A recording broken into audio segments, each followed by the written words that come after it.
Bismillahirrahmanirrahim. Mr. Secretary General, Prime Minister Trudeau, Prime Minister Holness. First of all, I want to thank you for initiating this conference because this is, as we all know, a global issue. It's a global problem and it needs a global solution. So let me just start off by saying that when the virus hit Pakistan and we did the lockdown, everything came to a standstill, as it did in most economies of the world where they were trying to cope with stopping the spread of the coronavirus. And when everything came to a standstill, the biggest issue for us was how to look after the most vulnerable section of our population and the people affected in the non-formal sector of our economy. We in our country, out of a population of 220 million people, the vulnerable section of the society was almost 150 million people. Non-formal sector, daily wages, weekly wages, whose family depended upon them earning money so that they could eat. So we then started this big cash handout, one of the biggest programs in Pakistan history.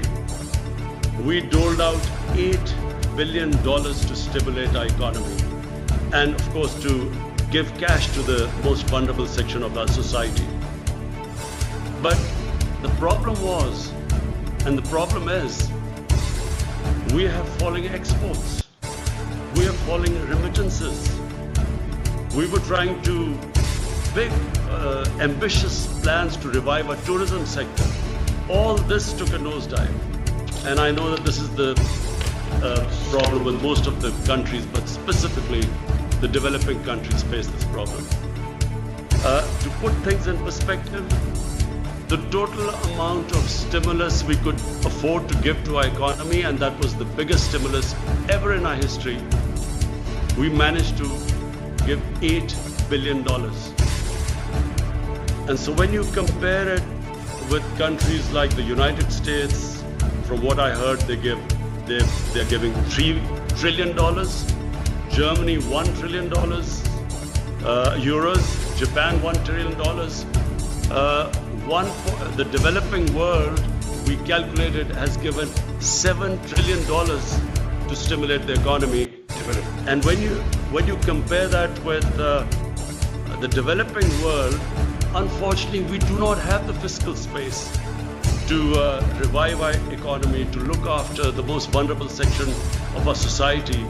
And in case of our country, we still have this huge, ambitious program of fighting climate change by planting 10 billion trees. So all this money got diverted into dealing with the effects of the coronavirus lockdown. So all I want to say is that it is very important for the developing world to, at this critical juncture, look after the people of the developing world which are struggling. When I spoke to the prime ministers of Ethiopia, of the president of Egypt, prime minister of Nigeria, all of them are facing similar problems to what we are facing. And therefore, I really welcome the G20 for taking this big initiative of giving debt relief. But bear in mind, this really has to be thought through. This stimulus, this help to the developing world, I'm afraid has to be much bigger than so far it is being envisaged. Because, you know, you have the developing world with 1.5 billion people. You have, the developed world, but the developing world with a population of 6 billion people, unless the problem is dealt with holistically as a global problem with global solutions, the world is not going to recover from this recession if the bigger part of the world's population is wallowing into poverty. So therefore, I again, Mr. Secretary General, I congratulate you. I think this is again a great initiative.